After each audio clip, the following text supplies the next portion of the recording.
Sunday morning, 8:15. Nobody's about.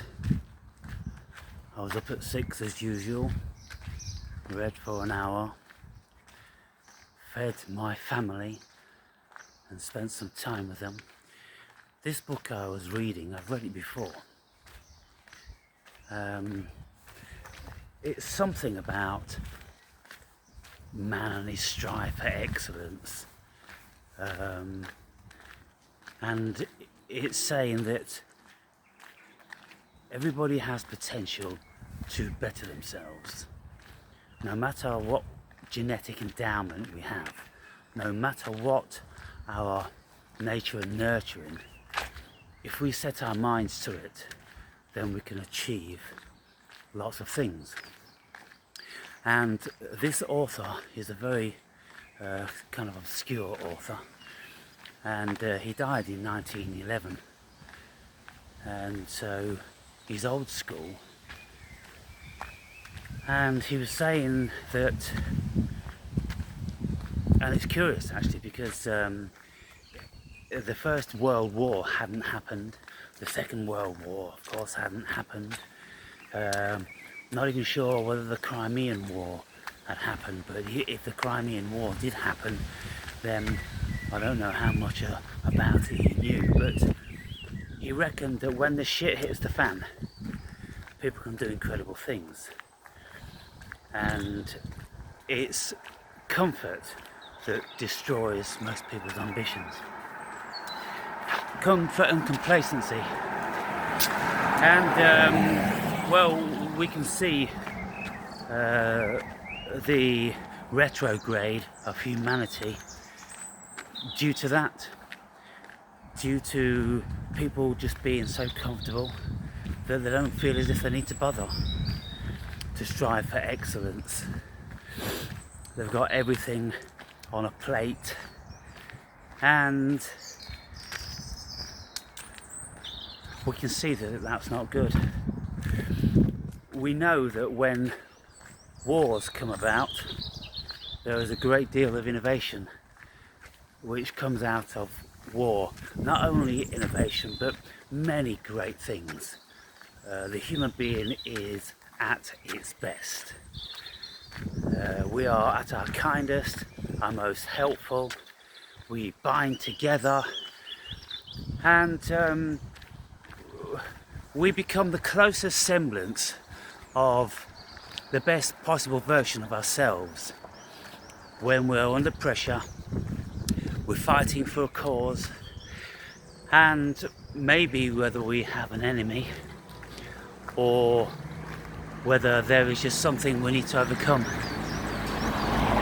i.e., let's just say a hurricane or a drought or a flood or something of that nature, when humanity forget all their niggling little issues with each other and they come together for a greater cause. And so this is the whole thing about the unity of man.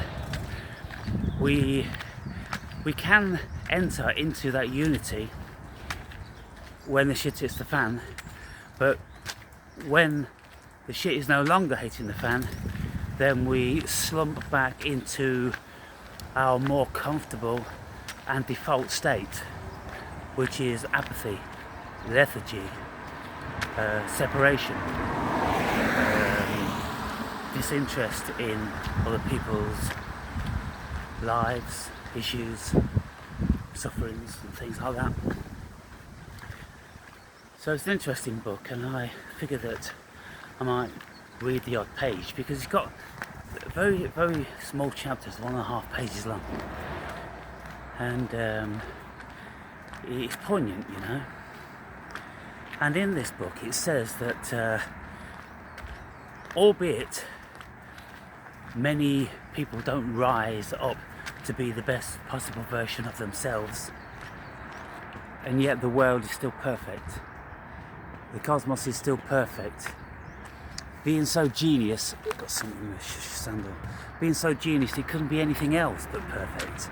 It's only our narrow parameters of egoic mind that looks upon it and judges it from our a lack of wisdom perspective that thinks it's not perfect, and we think about what about all the suffering and what about all the murder and this and the other. Well, if you look where we are today, it's been the best it's ever been. And okay, humanity has got a lot of evolving to do, but there's safer streets and societies which operate and function much better than they ever did. And so it is going forward. But this guy is saying in this book that whatever the world is, whatever the state of the human consciousness is, it has to be perfect. We are an evolving creature, evolving species. The cosmos is evolving. Consciousness is evolving. It's learning about itself. And if you look at all the species and you consider evolution as a thing, then that's a natural course. Of course, things have to evolve. They have to learn. They have to make modifications. And so I'm always speaking about how the world is perfect. But I'm also speaking then from the polar opposite, picking fault. Because it's not like I think or I have any biases in any particular way. It's just that I see so many things, and because I don't have any horse in any race, then I can turncoat, I can jump camp, I can decry or praise anything at any time. I'm not an adherent to anything. It just is what it is. It will be what it will be. And I'm perfectly happy with the cosmos doing its own thing. I don't impose any expectations or expectations on the world. I may sound as if I do, decrying certain sectors of society and things like that. But what am I doing overall? What I'm doing is I'm just focusing on something, bringing awareness to something, and giving you, the viewers, your opportunity to think for yourselves how you feel about that. I'm not asking you, I'm not trying to impose upon you, I'm not trying to recruit any of you into a particular train of thought. I'm just stating things, leaving it then to whoever watches the videos to make up their opinion and feel about whatever's said however they want to feel about it. The underlying reason and purpose of what I'm doing is part of evolution. Is to see how evolved you are, so you can see how evolved you are. Because I'm telling you all the time, it's not about me. Of course it's about you. My life, my world is about me. Your life and your world is about you. So when you watch my videos, I'm always asking you to bear in mind that you making it about me in your mind is fallacious, because it can never be about me. And some low-level conscious beings, they want to attack me and try to tear me to pieces and impose all of their pain and suffering upon me, because I'm not holding them in the great respect that they consider that they should be held within. And then when people say stupid ass dumb shit, and I point out that that's stupid ass dumb shit, then they think that I can't take criticism and I will attack anybody that's got higher thoughts than me and all this business. I'm always telling you, anybody that thinks I've got higher thoughts than me, I'd welcome you. I absolutely would welcome you, because that's what I'm about. I'm about trying to weed out anybody that's got higher thoughts than me, or thoughts that think in a different way, something that's unusual, an unusual way of thinking. I like unusual thinkers. And so people talk a lot of bullshit. And one of the reasons is I decry people and belittle them, and or give the opportunity of feeling belittled. It's a filter system, people. It gets rid of the fucking retards because they know there's no point in them trying to have a go at me. All the comments are on fucking vetting system, so they'll never get directly on the channel, so nobody can ever talk about the Wake and Brave. Oh, the Wake and Brave is a fucking idiot, and this, that and the other. You're just talking to yourselves. And I'm listening to Russell Brand the other day, and he's got all these comments coming up on the screen, and he reads them off sometimes. Oh, well, every session he reads them off because he wants to include them, wants to make them feel important and call out names, because that beguiles them and makes them feel they're important on the channel and gives them a shout out. And, you know, idiots love that shit. And so one of these idiots was saying that Russell Brand was a 33 worshipping fucking faggot. So Brand says, well, 33 was, I've got 33 on my arm because that's the age that Jesus was, you know, when he died, and, you know, I love Jesus and all this sort of thing. And people think it's the 33-degree Mason and all that, and the conspiracy. And then he said, well, about the faggot thing, well, I think that's some self-evident, you know. But anyway, all this stupid shit. So I don't get that stupid shit. One of the reasons is people know that it just isn't penetrating. They can tell me anything in the comments as long as Google allows it. But if they're even too stupid enough to know that Google isn't allowing ad hominem, then I won't ever see any of those things. So if any of you guys have ever sent me any ad hominem, it wouldn't get through. And so that's how the algorithm's set up to eradicate trolls. But getting back to this main point of the video, the world is perfect. Of course it's perfect. And we have bus drivers, we have road sweeps, we have cashier girls, we have factory workers, we have politicians, we have all these things. Because at the human's present state of evolution, it's all necessary. Now, when AI gets more of a holding, then you'll see that the vast majority of these things are just going to vanish. AI is going to take control of everything. There'll be no doctor's surgeries anymore. There'll be no House of Parliament. Everything will be conducted by AI, and everything will be controlled by AI. And the pink ape is going to be left seriously wanting as to what the fuck it's going to do with its Earth experience. And so the only feasible thing that I can imagine that's going to be manifesting out of that is a reduction in population, which of course is what the powers that be have been talking about for a long, long time. And the alternative is letting the population run away with itself. AI finding more cures to illnesses and keeping people alive longer and longer and longer. Well, we're just going to be a festering, decaying cesspool of shit and pus.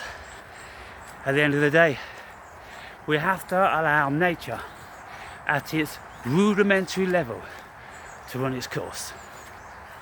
We have to allow illnesses. We have to allow a certain degree of poverty to keep the populations down.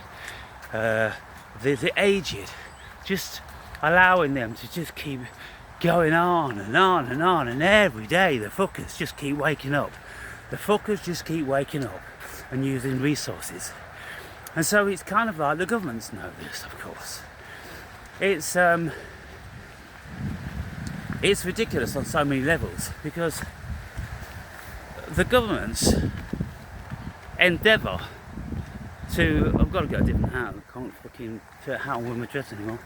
The government's endeavour to extract maximum amount of energy from the pink apes throughout their existence. And this is why they keep raising the retirement age, because it just extracts just an ounce more energy out of everybody, and the hope that more and more people will die in that last year, so it saves the government coffers. But with medical advances and more emphasis on care for the aged, well, they're shooting themselves in the foot again, aren't they? Because on the one hand, they're trying to extract all the amount of energy they can from every individual, via the workforce. But then these old fuckers can live for 30 fucking years after the retirement age and take away everything that they ever gave. And so, well, there's no point in that happening. And so ideally what wants to happen is, as soon as people are at the retirement age, then they should die very, very shortly after that.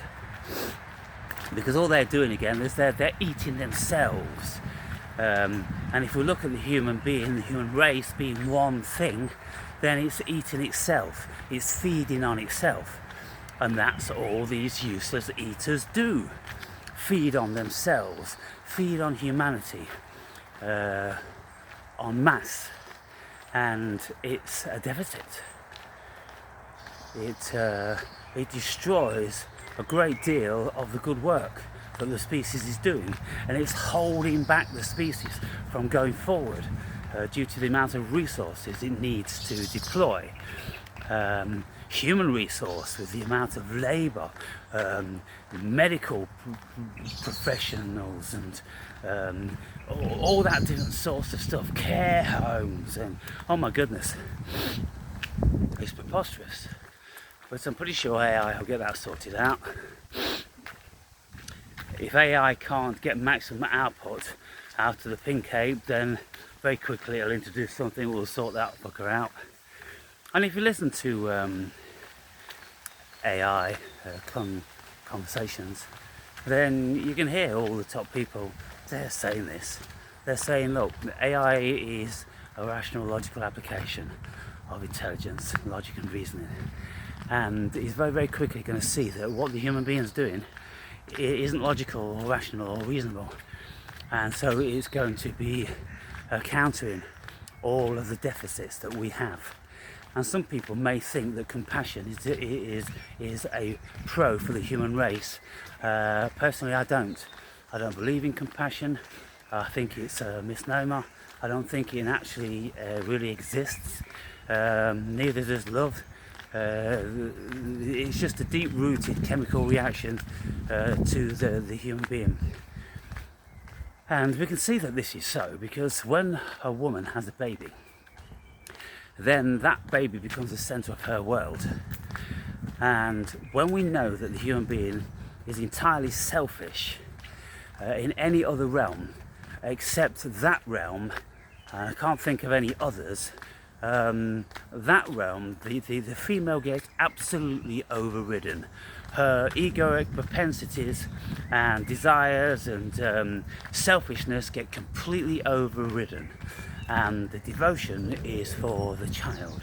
Well, that's not love, that's not compassion, that's not any of these bullshit terms. That's genetics, that's evolution, that's DNA, that's genius, that is. Because it is highly concentrated on the survival of the species. And it's like Richard Dawkins wrote in his book, famous book, The Selfish Gene. Well, that's all that's going on, people. And that's why Dawkins isn't an advocate for love and God. And I would think he isn't an advocate for these silly things like compassion either. They're just a detriment. They're like an evil of the human being. They're like a virus in themselves, because all it does, it just brings the whole down. It restricts the growth of the species. You see, it doesn't happen anywhere else in nature, people. Animals just leave animals when they're lame. And even when there's one that's a runt that's born, the mother instinctively we'll stop feeding it.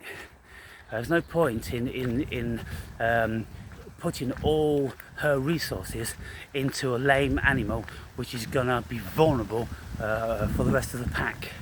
It's not gonna survive in any case because it's lame, and it's gonna bring about the attraction of predators.